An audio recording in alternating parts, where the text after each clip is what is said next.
আমি আমি তারেক রহমান সশ্রদ্ধ চিত্তে শপথ করিতেছি যে সরকারের প্রধানমন্ত্রী রূপে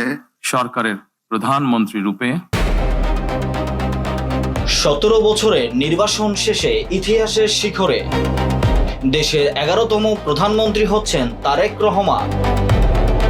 শহীদ রাষ্ট্রপতি জিয়াউর রহমানের সন্তান, সাবেক প্রধানমন্ত্রী খালেদা জিয়ার উত্তরসূরি। দীর্ঘ 17 বছরের নির্বাসিত জীবনের অবসান ঘটিয়ে দেশে ফেরার মাত্র 53 দিনের মাথায় প্রধানমন্ত্রী হচ্ছেন তারেক রহমান। বাবা ছিলেন রাষ্ট্রের সর্বোচ্চ পদে, মা নেতৃত্ব দিয়েছেন সরকার। এবার সেই পথেই পা রাখতে যাচ্ছেন ছেলে। বিএনপি চেয়ারম্যান তারেক রহমান আজ মঙ্গলবার 17 ফেব্রুয়ারি বাংলাদেশের 11তম প্রধানমন্ত্রী হিসেবে শপথ নিতে যাচ্ছেন। দীর্ঘ 35 বছর পর দেশের সর্বোচ্চ নির্বাহী পদে বসতে যাচ্ছেন একজন পুরুষ নেতা। 1991 সালের পর থেকে টানা 3 দশকের বেশি সময় ধরে বাংলাদেশের রাজনীতির শীর্ষে ছিলেন দুই নারী।